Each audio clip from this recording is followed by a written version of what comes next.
खुलुमबाय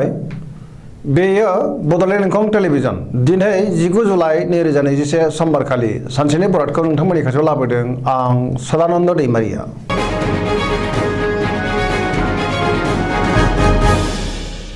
सिगां फरायनो लादों मेष राशि गिबि हांखो अ ल दिनैनि साना मोजां आरो गाज्रिनि गेजेरजों बाबेनलांगोन माबा मोनसे गोरोन्थि मावफ्रांगोन गोसोखौ दिनै जोबोर गुलुं गुजुं मोनगोन गाव हारसिङै जेबो गोथों साननो रोंनाय नङा गुबुननि हेफाजाब लानांगोन मावनो लानाय खामानिखौ थि समावनो मावफुंनो गोब्राब जागोन देहाया दिनै मोजाङै थागोन अब्लाबो नाथाय जानाय लोंनायाव सांग्रां जानाया गाहाम रांखावरियाव जोबोर मोजां होनजायो आरजिनाय धोनखौ दोनथुमनो हागोन मोननो गोनांखौ दिनै मोननो हागोन बेफार फालांगियाव जोबोर मोजां मुलाम्फा मोनगोन गोसोनि साननायफोरा नाथाय देबारनांगोन समाजाव मान मोनगोन धोरोमारि बिथिङाव गोसो दुंखांगोन सोरबा लोगोआ मेगन साखोमागोन सांग्रां जानाया गाहाम फरायसाफ्रा फरायनायाव गोसो दुंखांगोन आरो मोजां फिथाइ मोनगोन लाइमोनफोरा जोबोर आला खाला जागोन।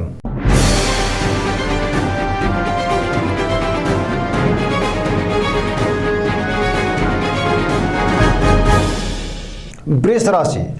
गिबि हांखो इ उ प दिनैनि साना जोबोर मोजां गोसोखौ जोबोर गोजोननाय मोनगोन गोसोआव बोलो बांगोन मावनो लानाय खामानिखौ थि समावनो आरो गोरलैयैनो मावफुंनो हागोन गुबुनजों बाख्नायजागोन समाजाव गोबां मान मोनगोन बयनिबो गोसोखौ जै खालामनो हागोन रांखावरियाव जोबोर मोजां होनजायो आयआ बांगोन बेफार फालांगियाव जोबोर मोजां मुलाम्फा मोनगोन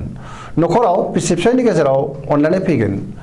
देहाया दिनै मोजाङै थागोन अब्लाबो जानाय लोंनायाव सांग्रां जानाया गाहाम गुबुननि अनसायनाय मोनगोन गुबुननि गोसोखौ गोरलैयैनो बोनो हागोन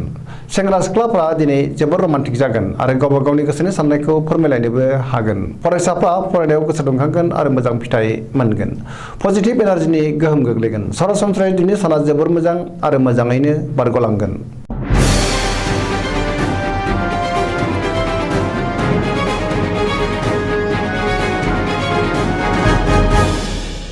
मिथुन राशि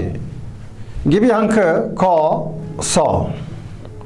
दिनैनि साना जोबोर मोजां गोसोखौ जोबोर गोजोननाय मोनगोन देहाया दिनै मोजाङै थागोन अब्लाबो जानाय लोंनायाव सांग्रां जानाया गाहाम रांखावरियाव जोबोर मोजां होनजायो आयआ बांगोन बेफार फालांगियाव जोबोर मोजां मुलाम्फा मोनगोन न'खराव अनलायनाय फैगोन समाजाव गोबां मान मोनगोन गोसोनि बोलोआ बांगोन मावनो लानाय खामानिखौ थि समावनो आरो गोरलैयैनो मावफुंनो हानानै गोसोखौ दिनै बांसिन गोजोननाय मोनगोन गोसोआ दिनै जोबोर रमान्टिक जागोन फरायसाफ्रा फरायनायाव गोसो दुंखांगोन आरो मोजां फिथाइ मोनगोन पजिटिभ एनार्जिनि गोहोम गोग्लैगोन सरासनस्रायै दिनै साना जोबोर मोजां आरो मोजाङैनो बारग'लांगोन।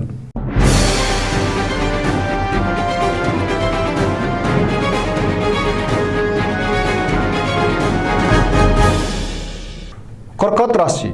गिबि हांखो ड ड ह दिनैनि साना बारा मोजां नङा गोजोननि आंखाल जागोन गोजोनै थानो हानाय नङा गोसोखौ दिनै जोबोर गलाय गुजाय मोनगोन सोरजोंबा सोंखारि जानोबो हागौ मावनो लानाय खामानिखौ मावफुंनायाव गोबां हेंथा नुजाथिगोन रांखावरियाव मोजां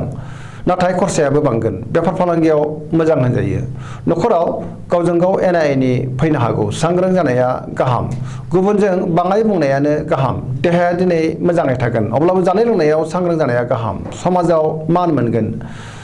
बिसि फिसायनि गेजेराव अनलायनाय फैगोन फरायसाफ्रा फरायनायाव गोसो दुंखांगोन आरो मोजां फिथाइ मोनगोन।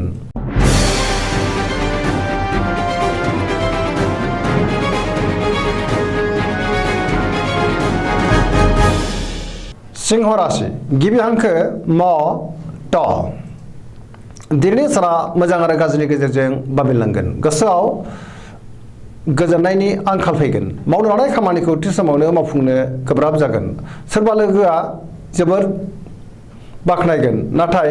सा बाख्नायगोन रांखावरियाव मोजां बेफार फालांगियाव मोजां होनजायो गोसोनि साननायखौ गुबुननो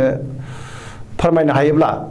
गोसोखौ गोजोननाय मोनगोन न'खराव अनलायनाय थागोन देहाया दिनै मोजाङै थागोन अब्लाबो नाथाय जानाय लोंनायाव सांग्रां जानाया गाहाम नेगेटिभ एनार्जिनि गोहोम गोग्लैनो हागौ जायखि खामानि मावा मानो माबा मोनसे हेंथा फैनो हागौ।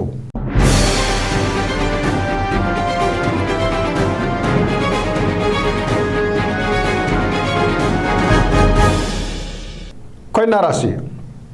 गिबि हांखो प ट दिनैनि साना जोबोर मोजां गोसोआव पजिटिभ साननाय फैगोन गोसोनि बोलोआ बांगोन देहाया दिनै मोजाङै थागोन रांखावरियाव जोबोर मोजां होनजायो आरजिनाय धोनखौ दोनथुमनो हागोन मोननो गोनां धोनखौबो दिनै मोननो हागोन बेफार फालांगियाव मोजां मुलाम्फा मोनगोन गोबां सुबुंजों लोगो मोनलायगोन न'खराव बिसि फिसायनि गेजेराव अनलायनाय फैगोन बिदा फंबायजों मोजां सोमोन्दो थागोन बिमा बिफानि अननाय आरो बोर मोनगोन गोबां खामानियाव मुखुब थागोन आरो गोबां खामानि मावफुंनोबो हागोन फरायसाफ्रा फरायनायाव गोसो दुंखांगोन आरो मोजां फिथाइ मोनगोन लाइमोनफोरनि गोसोआ दिनै जोबोर रमान्टिक जागोन आरो गावबा गावनि गोसोनि साननायखौ फोरमायलायनोबो हागोन पजिटिभ एनार्जिनि गोहोम गोग्लैगोन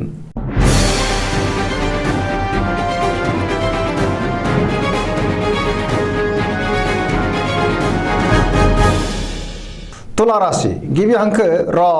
ट दिनैनि साना जोबोर मोजां गोसोखौ दिनै जोबोर गोजोननाय मोनगोन गोसोनि बोलोआ बांगोन बहाबा दावबायहैनो खाबु मोनगोन गोसोनि साननाया जाफुंगोन मावनो लानाय खामानिखौ थि समावनो आरो गोरलैयैनो मावफुंनो हागोन देहाया दिनै मोजाङै थागोन अब्लाबो जानाय लोंनायाव सांग्रां जानाया गाहाम रांखावरियाव मोजां होनजायो बेफार फालांगियावबो मोजां होनजायो न'खराव बिसि फिसायनि गेजेराव अननानै फैगोन समाजाव मान मोनगोन नाथाय अब्लाबो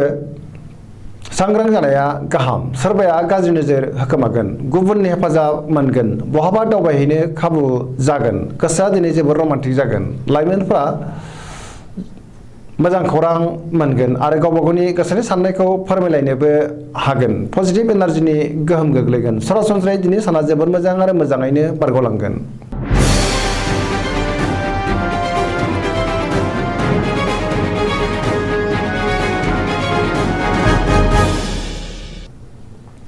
वृश्चिक राशि गिबि हांखो न स दिनैनि साना जोबोर मोजां बयजोंबो मोजां सोमोन्दो लाखिनो रोंगोन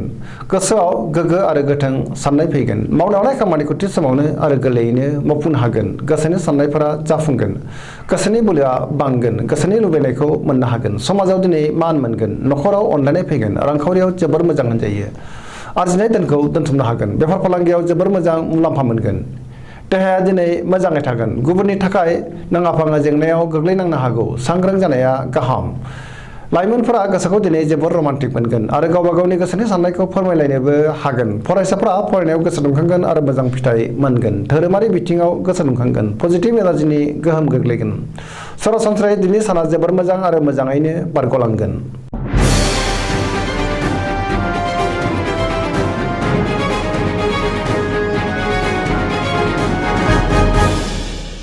धनु राशि गिबि हांखो ढ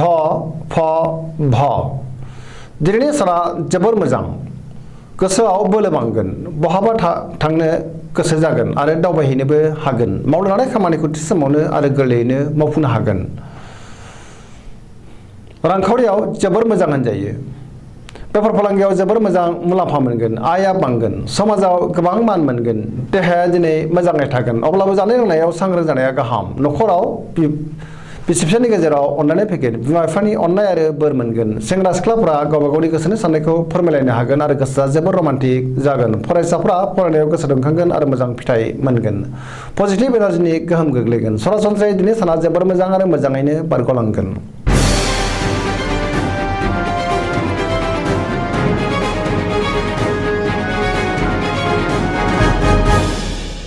मकर राशि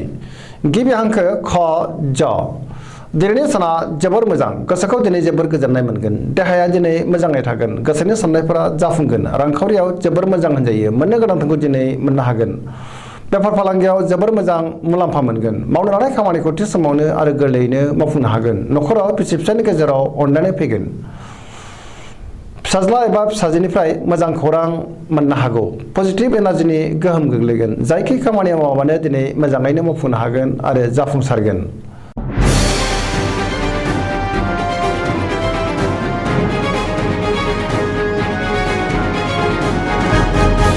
कुम्भ राशि गिबि हांखो ग स स दिनैनि साना मोजां आरो गाज्रिनि गेजेरजों बाबेरलांगोन गोसोखौ गोबां गुलुं गुजुं मोनगोन सोरजोंबा नाङा फाङा एना एनिबो जानो हागौ गोसोखौ हमथानाया गाहाम मावनो लानाय खामानिखौ थि समावनो मावफुंनो हागोन बहानिफ्रायबा हरखाबै गाज्रि खौरां फैनो हागौ मानहानि जानांनोबो हागौ रांखावरियाव मोजां गोबां धोन आरजिनो हागोन देहाया दिनै मोजाङै थागोन न'खराव बिसि फिसायनि गेजेराव बेले बेजे थासारि फैनो हागौ। गुबुननि हेफाजाब लानांगोन। लाइमोनफ्रा गोसोखौ दिनै जोबोर आला खाला मोनगोन। फरायसाफ्रा फरायनायाव गोसो दुंखांगोन आरो मोजां फिथाइ मोनगोन।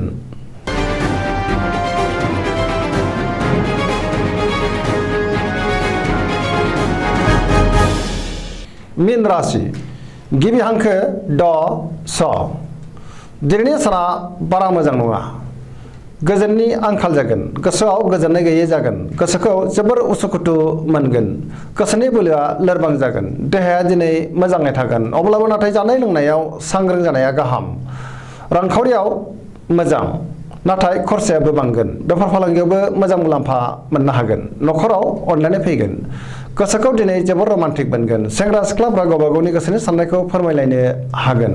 बहाबा दावबायहैनो खाबु मोनगोन, नाथाय दावबायनायाव सांग्रां जानाया गाहाम। जाब्रबथायनि आसा दङ। फरायसाफ्रा फरायनायाव गोसो दुंखांगोन आरो मोजां फिथाइ मोनगोन। दिनैनि राशि फरायथिनाया एसेनोसै। जोबनायाव बेखौनो खावलायो जाहाथे नोंथांमोना सानफ्रामबो जोंनि बे बड'लेण्ड इंखं टेलिभिजनखौ नायबाय थायो आरो साबस्क्राइब खालामो, लोगोसे शेयार खालामो, लाइक खालामो। एसेनोसै, गोजोन्थों।